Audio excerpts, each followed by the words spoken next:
ಎಲ್ರಿಗೂ ನಮಸ್ಕಾರ. ಶ್ರೀರಾಮರೂಪಕದಲ್ಲಿ ಇದುವರೆಗೆ ರಾಮ ಲಕ್ಷ್ಮಣ ಸೀತೆಯರು ಕಾಡಿಗೆ ಬಂದು ಅನಸೂಯೆ ಅತ್ರಿಯರನ್ನ ಭೇಟಿ ಮಾಡಿ ಮುಂದೆ ಆಶ್ರಮಗಳಿಗೆಲ್ಲ ಭೇಟಿ ಕೊಡ್ತಾರೆ. ಅರಣ್ಯಕಾಂಡ ಪ್ರಾರಂಭವಾಗ್ತಾ ಇದೆ. ಶ್ರೀರಾಮ ಅರಣ್ಯದಲ್ಲಿ ಆಶ್ರಮಗಳಿಗೆ ಭೇಟಿ ಕೊಟ್ಟು ಋಷಿ ಮುನಿಗಳ ಯೋಗಕ್ಷೇಮಗಳನ್ನು ವಿಚಾರಿಸ್ತಾ ಮುಂದೆ ಮುಂದೆ ಹೋಗ್ತಾನೆ. ದಾರಿಯಲ್ಲಿ ಬರಬೇಕಾದ್ರೆ ಮೃತ್ಯುವಿನಂತೆ ಭಯಾನಕ ರೂಪದಿಂದ ಇರ್ತಕ್ಕಂತಹ ವಿರಾಧ ಅನ್ನೋ ರಾಕ್ಷಸ ಎದುರುಗಡೆ ಸಿಕ್ಬಿಡ್ತಾನೆ. ಅವನು ಪರ್ವತ ಶಿಖರದಂತೆ ಇರ್ತಾನೆ. ಒಳ್ಳೆ ಅಷ್ಟು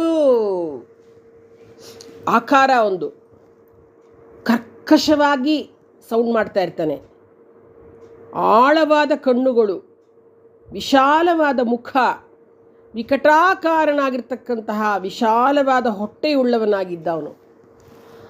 ಮಹಾಭಯಂಕರನಾಗಿ ಕಾಣ್ತಾ ಇದ್ದ. ಅಸಮಾನವಾಗಿರ್ತಕ್ಕಂತಹ ಅವಯವಗಳುಳ್ಳ ದೀರ್ಘಾಕಾರನಾದ ವಿಕಾರಾಕೃತಿ, ಘೋರ ದರ್ಶನ, ನರಮಾಂಸಭಕ್ಷಕ. ಅವನ ಹೆಸರೇ, ಆ ರಾಕ್ಷಸನ ಹೆಸರೇ ವಿರಾಧ. ಅವನು ಮೇಧಸ್ಸಿನಿಂದಲೂ ರಕ್ತದಿಂದಲೂ ನೆನೆದಿದ್ದ ಹುಲಿಯ ಚರ್ಮವನ್ನು ಹೊದ್ದಿರ್ತಾನೆ. ಅಂತಕದೋಪಾದಿಯಲ್ಲಿ ಬಾಯಿ ತೆರೆದುಕೊಂಡು ಸಮಸ್ತ ಪ್ರಾಣಿಗಳಿಗೂ ಭಯವನ್ನುಂಟು ಮಾಡ್ತಿದ್ದ ಅವನು. ವಿರಾಧ ಶ್ರೀರಾಮನ ಮುಂದೆ ಬಂದು ರಾಮ ಲಕ್ಷ್ಮಣರ ಎದುರಿನಲ್ಲೇ ಸೀತೆಯನ್ನು ಎಳೆದುಕೊಂಡು ಬಿಡ್ತಾನೆ. ಇವಳು ಇನ್ನು ಮೇಲೆ ನನ್ನ ಹೆಂಡತಿ ಅಂತ ಹೇಳಿ ಹೊತ್ಕೊಂಡು ನಡೆದು ಬಿಡ್ತಾನೆ. ಶ್ರೀರಾಮ ಬೆನ್ನಟ್ಟಿದಾಗ ವಿರಾಧ ಹೇಳ್ತಾನೆ, ರಾಮ, ನನ್ನನ್ನು ನಿನಗೆ ಹೊಡೆಯಲಿಕ್ಕೆ ಸಾಧ್ಯ ಇಲ್ಲ. ನಾನು ಜಯ, ಶತಹೃದಯರ ಮಗ. ತಪಸ್ಸಿನಿಂದ ಬ್ರಹ್ಮನ ಬಳಿ ಅವಧ್ಯತ್ವವನ್ನು ವರಪಡೆದಕ್ಕಂಥವನು. ಆದ್ದರಿಂದ ನಿಮ್ಮಿಬ್ಬರಿಗೆ ಬದುಕಬೇಕೆಂಬ ಆಸೆ ಏನಾದ್ರು ಇದ್ದರೆ ಇವಳನ್ನು ಬಿಟ್ಟು ಓಡಿ ಹೋಗಿ, ಇಲ್ಲ ಅಂದರೆ ಅಷ್ಟೇ ಅಂತ ಹೇಳ್ತಾನೆ. ಆಗ ಶ್ರೀರಾಮ ಕೆಂಗಣ್ಣಿನಿಂದ ಬಾಣ ಹೂಡಿ ರಕ್ಕಸನ ಮೇಲೆ ಬೀಡ್ತಾನೆ. ಆ ರಾಕ್ಷಸ ಕಂಗಾಲಾಗಿ ಸೀತೆಯನ್ನು ಬಿಟ್ಟು ಶೂಲ ಎತ್ತಿ ಬರ್ತಾನೆ. ಅದನ್ನೂ ರಾಮ ಬಾಣಗಳಿಂದ ಹೊಡೆದಾಗ ಸಿಟ್ಟಿನಿಂದ ವಿರಾಧ ಸೀತೆಯನ್ನು ಬಿಟ್ಟು ರಾಮಲಕ್ಷ್ಮಣರನ್ನು ಹೊತ್ತೊಯ್ಯಲು ಮುಂದೆ ಬರ್ತಾನೆ. ಸೀತೆ ಹೆದರಿಕೊಂಡು ರಾಮನನ್ನು ಕರೀತಾಳೆ. ಸೀತೆಯ ಭಯವನ್ನು ಕಂಡ ರಾಮಲಕ್ಷ್ಮಣರು ವಿರಾಧನ ಎರಡೂ ಬಾಹುಗಳನ್ನು ಕಟ್ ಮಾಡಿಬಿಡ್ತಾರೆ, ಕತ್ತರಿಸಿ ಹಾಕಿಬಿಡ್ತಾರೆ, ತುಂಡರಿಸಿ ಬಿಡ್ತಾರೆ. ವಿರಾಧ ಮೂರ್ಛಿತನಾಗಿ ಧಪ್ ಅಂತ ಬೀಳ್ತಾನೆ. ಅವನನ್ನು ಭೂಮಿಯಲ್ಲಿ ಹೊಸ್ಕಾಕಿ ದೇಹ ಬಂಧನದಿಂದ ಮುಕ್ತನಾದ ಜೀವ ಮುಂದೆ ಬರುತ್ತೆ. ರಾಮನನ್ನು ನಮಸ್ಕರಿಸಿ ಹೇಳುತ್ತೆ, ಶ್ರೀರಾಮ, ನಾನು ತುಂಬುರು ಎಂಬ ಗಂಧರ್ವ. ಒಮ್ಮೆ ನಾನು ಕುಬೇರನ ಸೇವೆಯಲ್ಲಿ ಅಲಕ್ಷ್ಯದಿಂದ ಇದ್ದುಬಿಟ್ಟೆ. ಅಲ್ಲದೆ ಅದೇ ಸಮಯದಲ್ಲಿ ನಾನು ರಂಭೆಯ ಜೊತೆಯಲ್ಲಿ ವಿಹರಿಸ್ತಾ ಇದ್ದೆ. ನಾನು ಮಾಡಿದ ಅಪರಾಧಕ್ಕೆ ಕೋಪಗೊಂಡ ಕುಬೇರ ನನಗೆ ಘೋರವಾದ ರಾಕ್ಷಸ ರೂಪವನ್ನು ಹಾಗೆ ಶಾಪ ಕೊಟ್ಬಿಡ್ತಾನೆ. ಕುಬೇರನನ್ನು ಕ್ಷಮಿಸಲಿಕ್ಕೆ ಕೇಳಿದಾಗ ದಶರಥನ ಮಗ ಶ್ರೀರಾಮ ಯಾವಾಗ ನಿನ್ನನ್ನು ಯುದ್ಧದಲ್ಲಿ ಸಂಹರಿಸ್ತಾನೋ ಆಗ ನೀನು ಘೋರವಾದ ರಾಕ್ಷಸ ಶರೀರವನ್ನು ತೊರೆದು ನಿಜರೂಪವನ್ನು ತಾಳಿ ಸ್ವರ್ಗಕ್ಕೆ ಹೋಗ್ತೀಯಾ ಅಂತ ಹೇಳಿದ್ದ. ಶ್ರೀರಾಮ, ನಿನ್ನ ಅನುಗ್ರಹದಿಂದ ನಾನು ಇವತ್ತು ನನ್ನ ಒಡೆಯನಿತ್ತ ಶಾಪದಿಂದ ಬಿಡುಗಡೆಯಾಗಿ ಹೊರಡ್ತಾ ಇದ್ದೀನಿ. ನಾನಿನ್ನು ನನ್ನ ಲೋಕಕ್ಕೆ ಹೋಗ್ತೀನಿ, ನಿನಗೆ ಒಳ್ಳೆಯದಾಗಲಿ ಅಂತ ಹೇಳ್ತಾನೆ. ವಿರಾಧನನ್ನು ಹಳ್ಳಕ್ಕೆ ಹಾಕಿ ಮುಚ್ಚಿ ರಾಮ ಲಕ್ಷ್ಮಣರು ಸೀತೆ ಜೊತೆ ವಿರಾಧನು ಹೇಳಿದಂತೆ ಶರಭಂಗ ಮಹರ್ಷಿಗಳ ಆಶ್ರಮಕ್ಕೆ ಹೊರಡ್ತಾರೆ. ಶರಭಂಗರ ಆಶ್ರಮಕ್ಕೆ ಶ್ರೀರಾಮ ಬರೋಷ್ಟರಲ್ಲಿ ಆಕಾಶದ ತುಂಬ ವಿಮಾನಗಳು ಬಂದುಬಿಟ್ಟಿವೆ. ದೇವೇಂದ್ರ ತನ್ನ ಪರಿವಾರ ದೇವತೆಗಳಿಂದ ಕೂಡಿಕೊಂಡು ಶರಭಂಗರ ಆಶ್ರಮಕ್ಕೆ ಬಂದು ಆಶ್ರಮದಲ್ಲಿ ಗುಪ್ತ ಸಮಾಲೋಚನೆ ಮಾಡಿ ದೇವಲೋಕಕ್ಕೆ ತೆರಳುತ್ತಾ ಇರ್ತಾನೆ. ಆಗ ಹೇಳ್ತಾನೆ ಶರಭಂಗರಿಗೆ, ರಾಮ ಇಲ್ಲಿಗೆ ಆಗಮಿಸ್ತಾ ಇದ್ದಾನೆ. ಅವನ ಪ್ರತಿಜ್ಞೆಯು ಪೂರ್ಣ ಆಗೋವರೆಗೆ ಅವನು ನನ್ನೊಂದಿಗೆ ಮಾತನಾಡೋದು ಬೇಡ. ನನ್ನ ಜೊತೆ ಮಾತನಾಡದೆಯೇ ನನ್ನ ಪ್ರತಿಜ್ಞೆಯನ್ನು ಪೂರ್ಣಗೊಳಿಸಬೇಕು. ಅವನು ಪ್ರತಿಜ್ಞೆ ಪೂರ್ಣವಾದ ನಂತರ ಅವನು ತನ್ನನ್ನು ನೋಡಲು ಅರ್ಹನಾಗ್ತಾನೆ ಅಂತ ಹೇಳ್ತಾನೆ. ಯಾಕೆ ಹೇಳ್ತಾನಪ್ಪ ಇಂದ್ರ ಅಂದರೆ, ಶ್ರೀರಾಮ ದೈವಾಂಶ ಪುರುಷ ಅಂತಕ್ಕಂಥದ್ದು ಜನರಿಗೆ ಗೊತ್ತಾಗಬಾರ್ದು, ಅಥವಾ ಶ್ರೀರಾಮ ಕಷ್ಟದಲ್ಲಿದ್ದಾನೆ, ತಾನು ವೈಭವದಲ್ಲಿದ್ದುಕೊಂಡು ಅವನ ಜೊತೆ ಸಂಭಾಷಣೆ ಮಾಡೋದು ಯುಕ್ತ ಅಲ್ಲ ಅಂತಲೇ ಇರ್ಬೋದು, ಅಥವಾ ಶ್ರೀರಾಮನ ಜೊತೆ ಮಾತನಾಡಿ ತಿಳಿದ್ರೆ ರಾವಣನೇನಾದರೂ ಕೋಪಿಸ್ಕೊಂಡ್ಬಿಡ್ತಾನೋ ಅಂತಲೋ, ಅಥವಾ ಶ್ರೀರಾಮ ಮನುಷ್ಯನ ರೂಪದಲ್ಲಿರ್ತಕ್ಕಂಥದ್ದು, ಮಾನವನಿಗೆ ದೇವತೆಗಳು ಕಾಣಿಸಿಕೊಳ್ಳಬೇಕಾದ್ರೆ ಅವರಿಗೆ ಯೋಗ್ಯತೆ ಇರಬೇಕು. ರಾಮ ರಾವಣನನ್ನು ಸಂಹರಿಸಿದ ಮೇಲೆ ಯೋಗ್ಯತೆಯನ್ನು ಪಡೆದುಕೊತಾನೆ, ಆಗ ದೇವತೆಗಳನ್ನು ಕಾಣಲಿಕ್ಕೆ ಯೋಗ್ಯ ಆಗ್ತಾನೆ ಅಂತ ಈ ಮಾತನ್ನು ಅವನು ಹೇಳಿರ್ಬೋದೇನೋ ಇಂದ್ರ. ಏನೋ ಒಟ್ಟಿನಲ್ಲಿ ಹಿಂಗೆ ಹೇಳ್ತಾನೆ. ನಂತರ ಶ್ರೀರಾಮಚಂದ್ರ ಆಶ್ರಮಕ್ಕೆ ಬಂದಾಗ ಶರಭಂಗರು ಪರಮ ಸಂತುಷ್ಟರಾಗಿದ್ದಾರೆ. ತಮ್ಮ ಬದುಕಿನ ಸಮರ್ಪಣೆಗೆ ಇದೊಂದು ಒಳ್ಳೆ ಕಾಲ ಅಂತ ತಿಳಿದುಕೊಂಡು ರಾಮನ ಮುಂದೆ ನಿವೇದಿಸ್ತಾರೆ. ಶ್ರೀರಾಮ ಇಂದ್ರನ ಆಗಮನದ ಕಾರಣವನ್ನು ಶರಭಂಗನಲ್ಲಿ ಕೇಳ್ತಾನೆ. ಶರಭಂಗರು ರಾಮನಿಗೆ ಹೇಳ್ತಾರೆ, ರಾಮಚಂದ್ರ ಉಗ್ರವಾದ ತಪಸ್ಸಿನಿಂದ ಜಯಿಸಲ್ಪಡ್ತಕ್ಕಂತಹ ಮತ್ತು ಜಿತೇಂದ್ರಿಯನಲ್ಲದವರಿಗೆ ಸುದುರ್ಲಭವಾದ ಬ್ರಹ್ಮಲೋಕಕ್ಕೆ ನನ್ನನ್ನು ಕರೆದೊಯ್ಯಲು ಆಶಿಸಿ ಇಂದ್ರ ಇಲ್ಲಿಗೆ ಬಂದಿದ್ದ. ನೀನು ನಮ್ಮ ಆಶ್ರಮಕ್ಕೆ ಬಹಳ ಸಮೀಪದಲ್ಲಿಯೇ ಇರುವೆ ಅಂತಕ್ಕಂಥ ವಿಷಯವನ್ನು ತಿಳಿದು ನಿನ್ನನ್ನು ಸಂದರ್ಶಿಸದೆ ಬ್ರಹ್ಮಲೋಕಕ್ಕೆ ಹೋಗಬಾರ್ದು ಅಂತ ನಾನು ನಿಶ್ಚಯ ಮಾಡಿಬಿಟ್ಟೆ. ನಿನ್ನ ಸಮಾಗಮದ ನಂತರವೇ ನಾನು ದೇವಸೇವಿತವಾದ ಸ್ವರ್ಗಕ್ಕೆ ಹೋಗ್ತೇನೆ. ನಾನು ಅನೇಕ ಬ್ರಹ್ಮಲೋಕಗಳನ್ನು ಸ್ವರ್ಗಲೋಕಗಳನ್ನು ನಾನು ಜಯಿಸಿದ್ದೇನೆ. ಉಗ್ರವಾದ ತಪಸ್ಸಿನಿಂದ ನಾನು ಸಂಪಾದಿಸ್ತಕ್ಕಂಥ ಲೋಕಗಳೆಲ್ಲವನ್ನು ನೀನೇ ಪ್ರತಿಗ್ರಹಿಸು ಅಂತ. ಆಗ ರಾಮ ಹೇಳ್ತಾನೆ, ಮುನಿಗಳೇ, ತಾವು ಹೇಳಿದ ಲೋಕಗಳೆಲ್ಲವನ್ನು ನಾನೇ ಸ್ವಪ್ರಯತ್ನದಿಂದ ಪಡೆದುಕೋತೀನಿ. ಈಗ ನಾನು ಈ ಅರಣ್ಯದಲ್ಲಿ ತಮ್ಮಿಂದ ನಿರ್ದೇಶಿಸಲ್ಪಡ್ತಕ್ಕಂಥ ಒಂದು ವಾಸಸ್ಥಳವನ್ನು ಅಪೇಕ್ಷಣೆ ಮಾಡಿ ನಿಮ್ಮ ಬಳಿಗೆ ಬಂದಿದ್ದೇನೆ. ನಾನು ವಾಸ ಮಾಡೋಕ್ಕೆ ಒಂದು ಜಾಗ ಬೇಕು, ಯಾವ ಸ್ಥಳ ಸೂಕ್ತವಾಗಿದೆ ಪ್ರಶಸ್ತವಾಗಿದೆ ಅನ್ನೋದನ್ನು ನನಗೆ ಹೇಳಿ ಅಂತ ಹೇಳ್ತಾನೆ. ಆಗ ಶರಭಂಗರು ಹೇಳ್ತಾರೆ, ರಾಘವ, ಈ ಅರಣ್ಯದಲ್ಲಿ ಸುತೀಕ್ಷ್ಣ ಅಂತಕ್ಕಂಥ ಹೆಸರಿನೊಬ್ಬ ಮುನಿ ಇದ್ದಾರೆ. ಅವರಿಗೆ ನೀನು ಅವರಿಂದ ನೀನು ತುಂಬ ಒಳ್ಳೆಯದಾಗುತ್ತೆ. ಆದರೆ ನೀನು ಇಲ್ಲಿ ಮುಹೂರ್ತ ಕಾಲ ಇರಬೇಕು, ಆನಂತರ ಪ್ರಯಾಣ ಮಾಡಬೇಕು. ಹಾವು ಪೊರೆಯನ್ನು ಕಳಚೋ ಹಾಗೆ ನಾನೀಗ ಈ ದೇಹವನ್ನು ತ್ಯಾಗ ಮಾಡ್ತೇನೆ, ಅಲ್ಲಿವರೆಗೂ ನೀನು ಇಲ್ಲೇ ಇರಬೇಕು ಅಂತ ಹೇಳ್ತಾರೆ. ಶರಭಂಗರು ಆಶ್ರಮದಲ್ಲಿದ್ದ ಯಜ್ಞೇಶ್ವರನನ್ನು ಹುತ ಮಾಡಿ ಆಜ್ಯಾಹುತಿಗಳನ್ನು ಇಟ್ಟು ಅಗ್ನಿಯನ್ನು ಪ್ರವೇಶ ಮಾಡ್ತಾರೆ. ನಮ್ಮ ಶಾಸ್ತ್ರದಲ್ಲಿ ಶರೀರ ಸಂಪೂರ್ಣ ಜೀರ್ಣವಾದಾಗ, ತನ್ನಿಂದೇನೂ ಕೆಲಸ ಮಾಡಲಾದಾಗ ಆತ್ಮ ಬಲಿದಾನ ಮಾಡಬಹುದು ಅಂತ ಶಾಸ್ತ್ರದಲ್ಲಿ ಉಲ್ಲೇಖ ಇದೆ. ಹಾಗೆ ಶರಭಂಗರು ಶ್ರೀರಾಮನ ಒಂದು ದೇಹತ್ಯಾಗ ಮಾಡಿ ದಿವ್ಯ ಶರೀರವನ್ನು ಸ್ವೀಕಾರ ಮಾಡಿ ಸ್ವರ್ಗಕ್ಕೆ ಹೊರಟು ಹೋಗ್ತಾರೆ. ಹೀಗೆ ಶರಭಂಗರು ಸ್ವರ್ಗಾರೋಹಣ ಮಾಡಿದ ನಂತರ ಆ ಅರಣ್ಯ ಪ್ರದೇಶದಲ್ಲಿರ್ತಕ್ಕಂಥ ಮುನಿಗಳು ಮಹಾ ತೇಜಸ್ವಿಯಾದ ಶ್ರೀರಾಮನ ಹತ್ರ ಬಂದು ಗುಂಪಾಗಿ ಬರ್ತಾರೆ.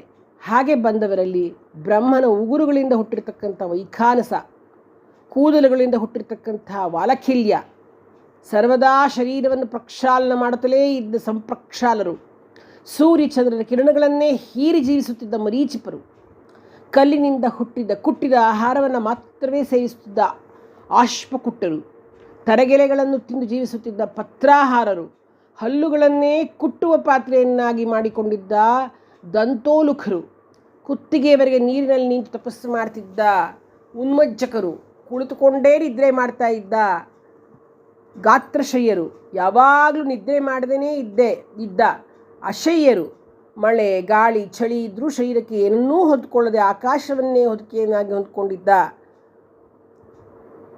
ಅಭ್ರಾವಕಾಶರು, ಬರೀ ನೀರನ್ನೇ ಆಹಾರವನ್ನಾಗಿ ಸೇವಿಸ್ತಾ ಇದ್ದ ಸಲೀಲಾಹಾರರು, ಗಾಳಿಯನ್ನೇ ಆಹಾರವನ್ನಾಗಿ ಮಾಡಿಕೊಂಡಿರ್ತಕ್ಕಂಥ ವಾಯುಭಕ್ಷಕರು, ವೃಕ್ಷಗಳ ಮೇಲ್ಭಾಗವೇ ನಿವಾಸ ಸ್ಥಾನವಾಗಿರ್ತಕ್ಕಂತಹ ಆಕಾಶನಿಲಿಯರು, ಸರ್ವದಾ ನೆಲದ ಮೇಲೆ ಮಲಗುತ್ತಿದ್ದ ಥಂಡಿಲಶಾಯಿಗಳು, ಯಾವಾಗಲೂ ಪರ್ವತಗಳ ಶಿಖರ ಪ್ರದೇಶದಲ್ಲಿಯೇ ವಾಸ ಮಾಡ್ತಾ ಇದ್ದ ಊರ್ಧ್ವವಾಸಿಗಳು, ಯಾವಾಗಲೂ ಒದ್ದೆಯ ಬಟ್ಟೆಯನ್ನೇ ಉಡುತ್ತಿದ್ದ ಜಿತೇಂದ್ರಿಯರಾಗಿರ್ತಕ್ಕಂತಹ ಆರ್ದ್ರಪಟವಾಸರು, ಹೀಗೆ ನಾನಾ ವರ್ಗಗಳ ತಪಸ್ವಿಗಳು ಅಲ್ಲಿ ಉಪಸ್ಥಿತರಿದ್ದರು. ಈ ಋಷಿ ಸಮೂಹ ಶ್ರೀರಾಮನನ್ನು ಕಂಡು ತಮಗೆ ರಾಕ್ಷಸರಿಂದ ಆಗುತ್ತಿರ್ತಕ್ಕಂಥ ಕಷ್ಟಗಳನ್ನು ವರ್ಣನೆ ಮಾಡಿ ತಮ್ಮನ್ನು ಈ ರಾಕ್ಷಸರ ಹಾವಳಿಯಿಂದ ರಕ್ಷಿಸಬೇಕು ಅಂತ ಕೇಳ್ಕೊಳ್ತಾರೆ. ಆಗ ರಾಮ ಹೇಳ್ತಾನೆ, ನೀವು ನನ್ನನ್ನು ಬೇಡುವುದು ಖಂಡಿತ ಉಚಿತ ಅಲ್ಲ. ನಿಮ್ಮ ಆದೇಶವನ್ನು ನಾನು ಶಿರಸಾವಹಿಸಿದ್ದೇನೆ. ನನ್ನ ತಂದೆಯ ವನವಾಸದ ಉದ್ದೇಶವೇ ಇದು. ರಾಕ್ಷಸ ಜನರ ಪೀಡೆಯನ್ನು ಪರಿಹರಿಸಬೇಕೆಂತಲೇ ನಾನು ಈ ಕಾಡಿಗೆ ಬಂದಿರತಕ್ಕಂಥದ್ದು. ಕೇವಲ ಆತ್ಮರಕ್ಷಣೆ ಮಾಡಿಕೊಂಡು ಕಾಡಿನಲ್ಲಿ ಬದುಕೋದ್ರಿಂದ ಯಾವ ಪುರುಷಾರ್ಥವೂ ಇಲ್ಲ.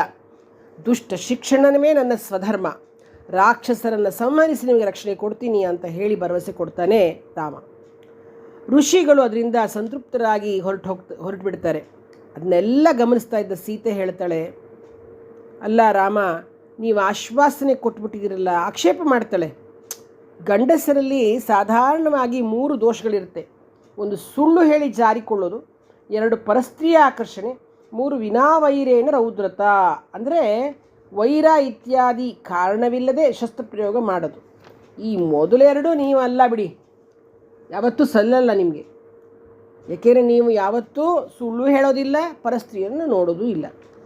ತನ್ನ ಉನ್ನತ ಪ್ರಶಸ್ತಿಯನ್ನು ಕೊಟ್ಬಿಡ್ತಾಳೆ ಈ ರೀತಿ ಹೇಳಿ ಅವನಿಗೆ. ಆದರೆ ರಾಕ್ಷಸರು ಏನು ಮಾಡಿದ್ದಾರೆ ನಿಮಗೆ, ಅವರನ್ನು ಯಾಕಾಗಿ ನೀವು ಕೊಲ್ಲಬೇಕು, ಇದು ತಪ್ಪು, ಇಂತಹ ತಪ್ಪಿನಿಂದ ದೂರ ಇರಬೇಕು ಅಂತ ಸ್ವಲ್ಪ ಖಾರವಾಗೇ ಹೇಳ್ತಾಳೆ. ಕೊನೆಗೆ ನಿಮಗೆ ಧರ್ಮೋಪದೇಶ ಮಾಡೋದಕ್ಕೆ ನಾನು ಯಾರು, ನಾನು ಧರ್ಮವೇನೆಂಬುದನ್ನು ಜ್ಞಾಪಿಸಿದ್ದೇನೆ ಅಷ್ಟೇ, ಉಪದೇಶ ಮಾಡಲಿಕ್ಕೆ ನಾನು ಅಸಮರ್ಥಳು ಅಂತಾಳೆ. ನೋಡಿ, ಇಲ್ಲಿ 2 ವಿಷಯಗಳು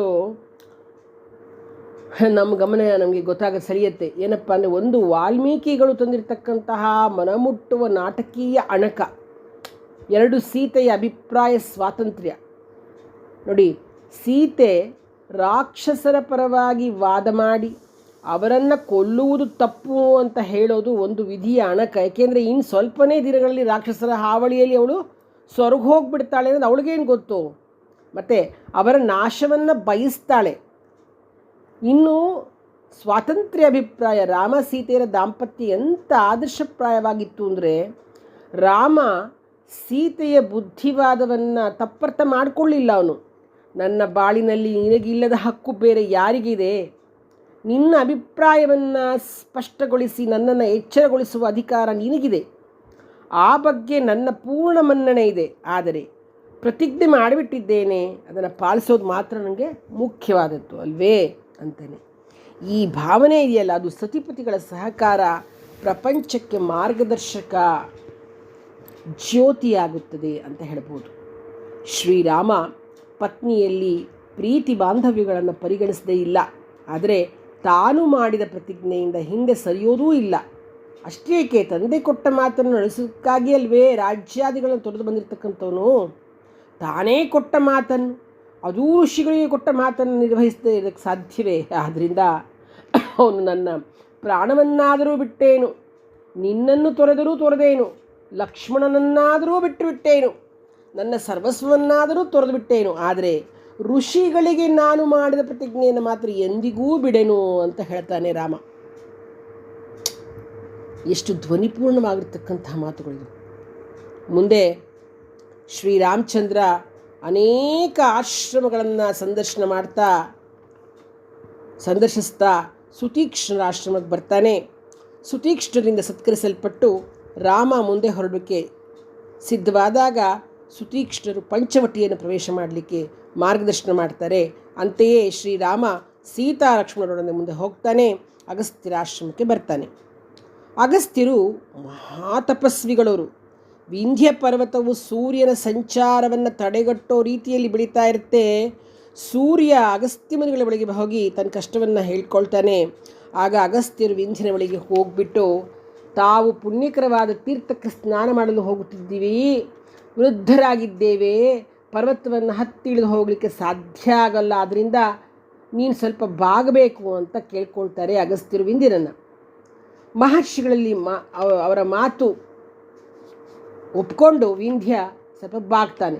ಅಗಸ್ತ್ಯರು ಪರ್ವತವನ್ನು ದಾಟಿದ ನಂತರ ತೀರ್ಥದಲ್ಲಿ ಸ್ನಾನ ಮಾಡಿ ಪಾಪವನ್ನು ಕಳೆದುಕೊಂಡು ಹಿಂದಿರುಗಿ ಇದೇ ಮಾರ್ಗವಾಗಿ ಬರ್ತೇನೆ, ಅಲ್ಲಿವರೆಗೂ ನೀನು ಬಾಗಿ ಇರಬೇಕು, ಇಲ್ಲದಿದ್ದರೆ ಶಾಪ ಕೊಟ್ಬಿಡ್ತೀನಿ ಅಂತ ಹೇಳ್ತಾರೆ. ಅಗಸ್ತ್ಯರು ಹಿಂದಿರುಗಲೇ ಇಲ್ಲ ಮುಂದೆ. ಯಾಕೆಂದರೆ ಅವ್ರು ಬರಲೇ ಗೊತ್ತಿತ್ತು ಅವ್ರಿಗೆ ಅದನ್ನು ಒಂದು ಬೆಳಿಬಾರ್ದು ಅಂತ. ಪರ್ವತವೂ ಕೂಡ ಮೇಲೆ ಏಳಲೂ ಇಲ್ಲ. ಅಗಂ ಸ್ತಂಭಯತೀತಿ ಅಗಸ್ತ್ಯ, ಅಂದರೆ ಪರ್ವತವನ್ನು ಸ್ತಂಭನ ಮಾಡಿದ್ರಿಂದ ಅವ್ರ ಹೆಸರು ಅಗಸ್ತ್ಯರು ಅಂತ ಹೇಳಿದ್ರು. ಅಗಸ್ತ್ಯರು ವಾತಾಪಿ ಮತ್ತು ಇಲ್ವಲರನ್ನು ದಮನ ಮಾಡ್ತಾರೆ. ಲೋಕಕ್ಕೆ ಹಿತವನ್ನು ಉಂಟು ಮಾಡತಕ್ಕಂತಹ ಆಶಯದಿಂದ ಜನರಿಗೆ ಮೃತ್ಯು ಸ್ವರೂಪರಾಗಿರ್ತಕ್ಕಂತಹ ಇಲ್ವಲ ವಾತಾಪಿಗಳನ್ನು ನಿಗ್ರಹಿಸಿ ದಕ್ಷಿಣ ದಿಕ್ಕನ್ನು ವಾಸಯೋಗ್ಯವನ್ನಾಗಿ ಮಾಡ್ತಾರೆ. ಅಲ್ಲಿ ತಕ್ಕ ದಕ್ಷಿಣ ದಂಡಕಾರಣ್ಯ, ಅಲ್ಲಿ ಏನು ಯಾರೂ ವಾಸ ಮಾಡಲಿಕ್ಕೆ ಆಗ್ತಿರ್ಲಿಲ್ಲ. ಬಹಳ ಹಿಂದೆ ಮಹಾಕ್ರೂರಿಗಳಾಗಿರ್ತಕ್ಕಂತಹ ಬ್ರಾಹ್ಮಣ ಹಂತಕರಾಗಿರ್ತಕ್ಕಂತಹ ಇಲ್ವಲ ವಾತಾಪಿಗಳೆಂಬ ರಾಕ್ಷಸ ಸಹೋದರರು ಇದ್ದರು. ನೋಡಿ, ಈ ಇಲ್ವಲ ಬ್ರಾಹ್ಮಣರ ಥರ ರೂಪ ಬದಲಾಯಿಸಿಕೊಂಡು ಬ್ರಾಹ್ಮಣ ಮಾಡ್ತಿರ್ತಕ್ಕಂತಹ ವ್ಯಾಕರಣಬದ್ಧವಾದ ಸಂಸ್ಕೃತ ಭಾಷೆಯಲ್ಲಿಯೇ ಮಾತನಾಡ್ತಾ ಶ್ರಾದ್ದದ ನೆಪದಿಂದ ಬ್ರಾಹ್ಮಣರನ್ನು ಕರೀತಿದ್ದ. ಆಡಿನ ರೂಪದಲ್ಲಿ ಇರ್ತಿದ್ದ ತನ್ನ ತಮ್ಮ, ನೋಡಿ ಅವನು ಬ್ರಾಹ್ಮಣ ರೂಪದಲ್ಲಿ ಇರ್ತಿದ್ದ, ತಮ್ಮ ಆಡಿನ ರೂಪದಲ್ಲಿ ಇರ್ತಿದ್ದ. ತನ್ನ ತಮ್ಮನಾದ ವಾತಾಪಿಯನ್ನು ಕಡಿದು ಮಾಂಸವನ್ನು ಯಥಾಯೋಗ್ಯವಾಗಿ ಸಂಸ್ಕರಿಸಿ ಶ್ರಾದ್ದಯೋಗ್ಯವಾದ ಕರ್ಮಗಳಿಂದ ಬ್ರಾಹ್ಮಣರಿಗೆ ಭೋಜನ ಮಾಡಿಸ್ತಿದ್ದ. ಆನಂತರ ಶ್ರಾದ್ದ ಭೋಜನ ಮಾಡಿದ ಆ ಬ್ರಾಹ್ಮಣರ ಎದುರಿಗೆ ನಿಂತು ಗಟ್ಟಿಯಾದ ಸ್ವರದಿಂದ ವಾತಾಪಿ ನಿಷ್ಕ್ರಮತ್ವ ಎಂತಿದ್ದ. ಇಲ್ವಲನ ಮಾತು ಕೇಳಿ ವಾತಾಪಿ ಆಡಿನಂತೆ ಅರಚಿಕೊಳ್ಳುತ್ತಾ ಬ್ರಾಹ್ಮಣರ ಹೊಟ್ಟೆಯನ್ನು ಸೀಳಿಕೊಂಡು ಹೊರಗೆ ಬರ್ತಿದ್ದ. ಹೀಗೆ ಪ್ರತಿನಿತ್ಯ ಬ್ರಾಹ್ಮಣರನ್ನು ಕೊಲ್ತಾ ಇದ್ರು. ಬ್ರಾಹ್ಮಣರನ್ನು ಈ ಉಪದ್ರವದಿಂದ ತಪ್ಪಿಸಬೇಕು ಅಂತ ದೇವತೆಗಳಿಂದ ಪ್ರಾರ್ಥಿತರಾಗಿರ್ತಕ್ಕಂಥ ಅಗಸ್ತ್ಯರು ಇಲ್ವಲ ಇದ್ದಕ್ಕೆ ಜಾಗಕ್ಕೆ ಬರ್ತಾರೆ. ಅವನಿಂದ ಆತಿಥ್ಯವನ್ನು ಸ್ವೀಕರಿಸ್ತಾರೆ. ಪರಮಜ್ಞಾನಿಗಳಾದ ಅಗಸ್ತ್ಯರು ಅವರ ಆಂತರ್ಯವನ್ನು ಅರಿತು ಏನು ಮಾಡ್ತಾರೆ, ತಿಂದ ಮೇಲೆ ವಾತಾಪಿ ಜೀರ್ಣೋ ಭವ ಅಂತಾರೆ. ಹಾಗಾಗಿ ತಪಃ ಪ್ರಭಾವದಿಂದ ಅಸುರನನ್ನು ಇಬ್ಬರನ್ನು ಸಂಹರಿಸಿಬಿಡ್ತಾರೆ. ಇಂತಹ ಅಗಸ್ತ್ಯರ ಆಶ್ರಮಕ್ಕೆ ಶ್ರೀರಾಮ ಬಂದಾಗ ಅತ್ಯಂತ ಆದರದಿಂದ ಅವರು ಬರಮಾಡಿಕೊಳ್ತಾರೆ. ರಾಮನನ್ನು ಕಂಡು ಪರಮಸಂತುಷ್ಟರಾದ ಅಗಸ್ತ್ಯರು ಶ್ರೀರಾಮನಿಗೆ ಶಾರ್ಘಧನುಸ್ಸನ್ನು ಕೊಡ್ತಾರೆ. ಅಗಸ್ತ್ಯರು ಪಂಚವಟಿಯಲ್ಲಿ ಆಶ್ರಮ ಕಟ್ಟಿಕೊಂಡು ವಾಸ ಮಾಡು ಅಂತ ಹೇಳ್ತಾರೆ. ಶ್ರೀರಾಮ ಅಗಸ್ತ್ಯರ ಮಾತಿನಂತೆ ಅವರ ಮಾರ್ಗದರ್ಶನದಲ್ಲಿ ಪಂಚವಟಿಗೆ ಹೋಗಿ ಲಕ್ಷ್ಮಣನು ಗೋದಾವರಿ ತೀರದಲ್ಲಿ ಕುಟೀರ ಕಟ್ಟುವಂತೆ ಹೇಳ್ತಾರೆ. ಲಕ್ಷ್ಮಣ ಅತ್ಯಂತ ಉತ್ಸಾಹದಿಂದ ಅದ್ಭುತವಾದ ನಯನ ಮನೋಹರವಾದ ಪರ್ಣಕುಟೀರವನ್ನು ನಿರ್ಮಿಸ್ತಾನೆ. ಅದರ ಸೌಂದರ್ಯ, ಉಪಯುಕ್ತತೆ ಮುಂತಾದವನ್ನು ನೋಡಿ ಲಕ್ಷ್ಮಣನನ್ನು ರಾಮ ತುಂಬ ಹೊಗಳ್ತಾನೆ, ಬಾಯಿ ತುಂಬ ಹೊಗಳ್ತಾನೆ. ಲಕ್ಷ್ಮಣ, ಭಾವಜ್ಞನೋ ನೀನು, ಅಷ್ಟೇ ಅಲ್ಲ ಕೃತಜ್ಞನೂ ಧರ್ಮಜ್ಞನೂ ಆಗಿ ನಮ್ಮ ತಂದೆಯ ಶ್ರೇಷ್ಠನಾದ ಮಗ ನೀನು ಅಂತ ಕೊಂಡಾಡ್ತಾನೆ. ಪಂಚವಟಿಯ ಪವಿತ್ರ ಪರಿಸರದಲ್ಲಿ ಸೀತಾರಾಮ ಲಕ್ಷ್ಮಣರು ವಾಸ ಮಾಡ್ತಾ ಇದ್ದಾರೆ. ಇದೇ ಪ್ರಸಂಗದಲ್ಲಿ ಸಮಗ್ರ ರಾಮಾಯಣಕ್ಕೆ ಸೂತ್ರಧಾರಣಿ ಅಂತಿರ್ತಕ್ಕಂಥ ಶೂರ್ಪಣಖಿ ರಾಮನಿದ್ದ ಸ್ಥಳಕ್ಕೆ ಆಗಮಿಸ್ತಾ ಇದ್ದಾಳೆ.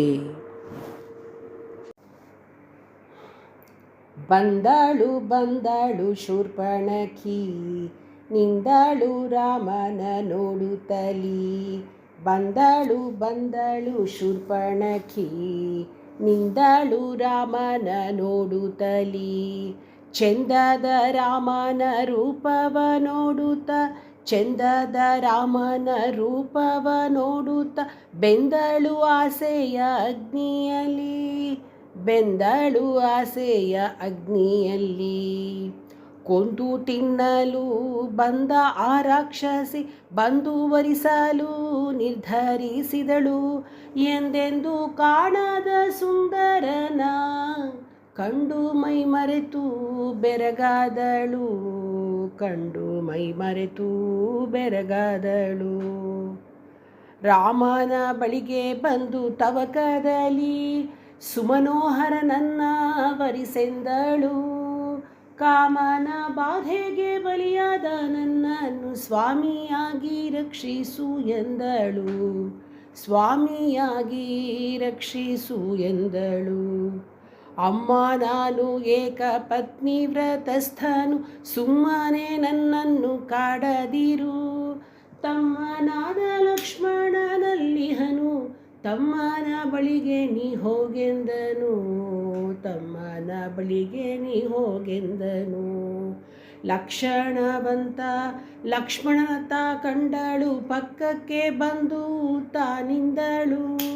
ಲಕ್ಷಣವಂತಳಿಂದ ನನ್ನನ್ನು ನೀನು ತಕ್ಷಣ ವರಿಸೆಂದು ಬೇಡಿದಳು, ಲಕ್ಷಣವಂತಳಾದ ನನ್ನನ್ನು ನೀನು ತಕ್ಷಣ ವರಿಸೆಂದು ಬೇಡಿದಳು. ಮರ ಕಡಿಯುತ್ತಿದ್ದ ಆ ಲಕ್ಷ್ಮಣನು ಪರಸ್ತ್ರೀಯನ್ನು ಕಣ್ಣೆತ್ತಿ ನೋಡದೆ ಪರಮ ಪವಿತ್ರ ನಮ್ಮಣ್ಣನಿರುವನು, ಸರಸಾರ ಅವನ ಬಳಿ ಹೋಗೆಂದನು. ಮತ್ತೆ ರಾಮನ ಬಳಿ ಓಡುತ್ತಾ ಬಂದಳು, ಸತಿಯಾಗಿ ಸ್ವೀಕರಿಸು ಎಂದಳು. ಸೀತೆಯ ತೋರಿಸಿ ನನ್ನ ಪತ್ನಿ ಎಂದು ಮತ್ತೆ ಲಕ್ಷ್ಮಣನತ್ತ ಕಳಿಸಿದನು. ಓಡಾಡಿ ಸಿಟ್ಟಾಗಿ ಆ ಕೆಟ್ಟ ರಾಕ್ಷಸಿ ಧಡ ಸೀತೆಯ ತಿನ್ನಲು ಬಂದಳು. ತಡ ಮಾಡದೆ ಲಕ್ಷ್ಮಣನು ಅವಳ ಹಿಡಿದು ಮೂಗು ಕಿವಿ ಕತ್ತರಿಸಿದನು. ಅರಚೂತ ಘೋರ ರಾಕ್ಷಸಿ ಅವಳು ಸರಸರ ಆಗಸಕ್ಕೆ ಹಾರಿದಳು. ಕರೆತಂದು ಖರದೂಷಣ ತನ್ನಣ್ಣಂದಿರ ತೀರಿಸಿಕೊಳ್ಳುವೆ ಸೇಡನು ಎಂದಳು.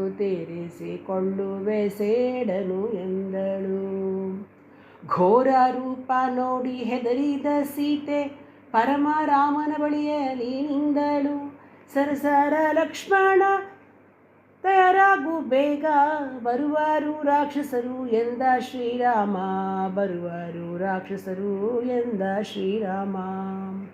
ಮುಂಬರುವ ಕಷ್ಟಕ್ಕೆ ನಾಂದಿದಾಯಿತು ತುಂಬಿ ದ್ವೇಷ ಶೂರ್ಪಣಖಿ ಸಿಡಿದಳು. ಕಂಬನಿ ಇಡುತ್ತಾ ಅಣ್ಣಂದರಿಗೆ ಸೀತೆಯಲ್ಲಿ ತುಂಬ ಆಸೆಯ ಹುಟ್ಟಿಸಿದಳು.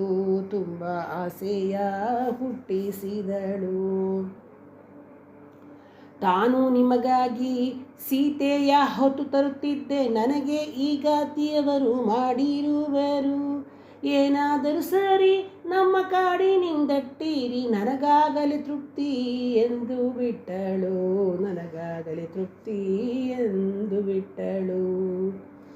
ಬಂದ ಖರದೂಷಣ ಮೊದಲಾದವರ ಚಂದದಿ ರಾಮನು ಸೋಲಿಸಿ ಕೊಂದನು. ನೊಂದು ಮತ್ತಷ್ಟು ಸಿಟ್ಟಲ್ಲಿಯ ರಾಕ್ಷಸಿ ಬಂದು ರಾವಣನನ್ನು ಕೆಣಕಿದಳು.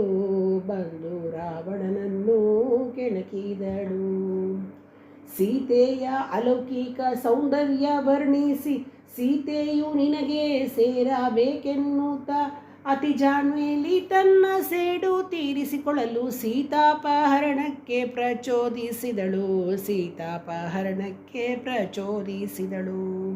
ಹೀಗೆ ಕಾಮಾಂಧಳಾದ ಆ ರಾಕ್ಷಸಿಯು ಜಗದೊಡೆಯನಿಂದ ಶಿಕ್ಷಿತಳಾದಳು. ಭಗವಂತ ಬಾಲಗೋಪಾಲ ವಿಠಲನ ಸೊಗಸಾದ ಶಕ್ತಿಯ ಜಗಕ್ಕೆ ತೋರಿದಳು.